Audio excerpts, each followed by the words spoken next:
আগুনে ঘি ঢেলে যেন নিজ দেশকেই বিপদে ফেলেছে ভারত। আর তাই রাতের আধারে চুপিসারে পাকিস্তানে হামলা চালিয়ে দিনের আলোয় সীমান্ত ছেড়ে পালাচ্ছে তারা, এমনটাই দাবি করছে পাকিস্তানের কর্তা ব্যক্তিরা। পাকিস্তানি সেনাদের তাড়া খেয়ে সীমান্তে আত্মসমর্পণের প্রতীক সাদা পতাকা উড়িয়ে পিছু হচ্ছে ভারতীয় সেনারা। জম্মু কাশ্মীরের নিয়ন্ত্রণ রেখায় পাকিস্তান ও ভারতীয় সেনাদের মধ্যে রাতভর গোলাগুলির মাঝেই ৭ মে একটি এক্স পোস্টে বিষয়টি নিশ্চিত করেন পাকিস্তানের তথ্যমন্ত্রী আতাউল্লাহ সারার। সম্প্রতি কাশ্মীরের পেহেলগাম ট্র্যাজেডিকে কেন্দ্র করে যখন পারমাণবিক শক্তিধর দুই প্রতিবেশী দেশের মধ্যে চলছিল কাদা ছোড়াছুড়ি, ঠিক তখনই দক্ষিণ এশিয়ার এই অঞ্চলে নতুন করে উত্তেজনার সৃষ্টি হয় পাকিস্তানে ভারতের হামলার মাধ্যমে।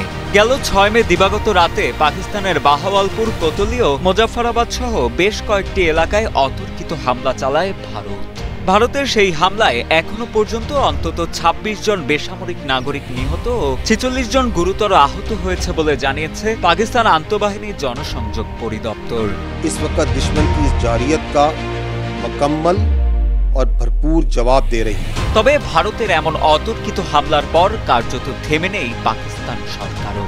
নয়াদিল্লিকে শক্ত হাতে প্রতিহত করতে কঠোর পদক্ষেপ নেওয়া হবে বলে সাফ জানিয়ে দিয়েছে ইসলামাবাদ। ২৪ ঘন্টা না পেরোতেই ভারতে পাল্টা হামলা চালায় পাকিস্তানি সেনারা। এছাড়া ৫টি ভারতীয় যুদ্ধবিমান ভূপাতিত করা হয় বলেও দাবি পাকিস্তানের। এমনকি নিরাপত্তা কমিটির একটি জরুরি বৈঠকে দেশটির সেনাবাহিনীকে ভারতের হামলার কড়া জবাব দেওয়ার অনুমতি দেন পাকিস্তানের প্রধানমন্ত্রী শেহবাজ শরীফ। উল্লেখ্য, পেহেলগাম ট্র্যাজেডির পর ভারতকে নতুন করে পাকিস্তানের সঙ্গে সংঘাতে জড়াতে বারণ করে আসছিল পশ্চিমা মোড়লদের অনেকেই। এমনকি পাকিস্তানকেও তারা সংযত থাকার আহ্বান জানিয়েছিল। কিন্তু বহির্বিশ্বের সব রকম বারণ আর নিষেধাজ্ঞাকে বৃদ্ধাঙ্গুলি দেখিয়েই দৃশ্যত পাকিস্তানে এমন হামলা চালালো ভারত সরকার।